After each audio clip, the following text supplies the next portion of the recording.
I do think he's a fraud. I have seen him claim that he's a member of the Kwakwaka'wakw tribe, even though he is of Scottish descent. Trust me, you cannot become a member of the Kwakwaka'wakw tribe unless you are descended from someone of who was born at Kwakwaka'wakw. And it's also extremely ironic that he would do this. One of Peterson's main shticks is that he is, all about the patriarchy, right? This is why I consider him part of this tide of authoritarianism, that, we should return to sort of a traditional patriarchy, and that, that multiculturalism has been a disaster, and so on and so forth. Well, it's obvious that even though he claims membership in this tribe, this is actually in anthropological circles, this is an extremely famous tribe for being the people that the Franz Boas, the father of modern multiculturalism, father of modern anthropology, studied in the 1890s.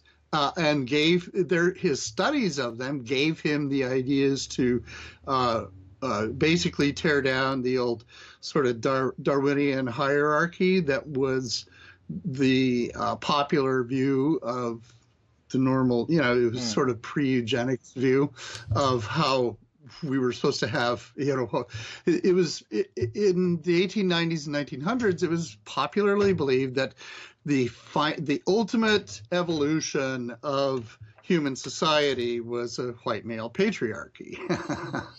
And he began to seriously doubt that. And a lot of the reasons that he did had to do with his studies of the Kwakwaka'wakw, who had matrilineal lines and occasionally women chiefs. Right. So, to me, it's astonishing that Peterson would claim membership in a tribe that was actually famous for having helped give birth to multiculturalism. But that's also perfectly in line. I heard him say things about how, well, humans and lobsters have a common ancestor. I saw that. Well, if you're at all familiar with evolutionary biology, you know that is a complete and utter non sequitur. Yeah, somewhere back in the primordial soup, humans and lobsters had a common ancestor back, because you know what? Lobsters are invertebrates. Humans are vertebrates, and that was one of the primary points in evolution back in the primordial soup when vertebrates evolved from invertebrates. It's like it is.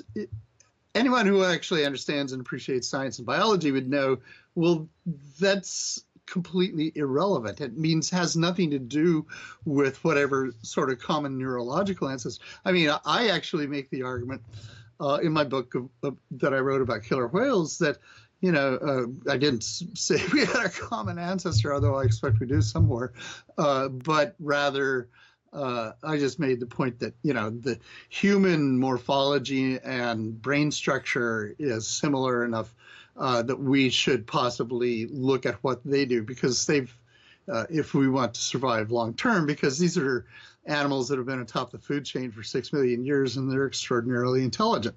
How are they able to succeed where we're looking at running off the edge of the cliff? Yeah. Right. And, it has a lot to do with empathy and that sort of thing. But at any rate, those are the kinds of things that I think you can say legitimately. But to try to claim that we should imitate the behavior of lobsters because we have a common ancestor with them is beyond. Yeah, it's a stretch, isn't it? It's a bit of a stretch. Yeah. So anyway, I have always thought of him as a fraud, and mostly I see him as part of this tide of authoritarianism where he gets young white males to fall into a culture where they believe everybody else should submit to them. And this inevitably kind of goes down to the event, you follow that logic far enough down that rabbit hole and it becomes incels.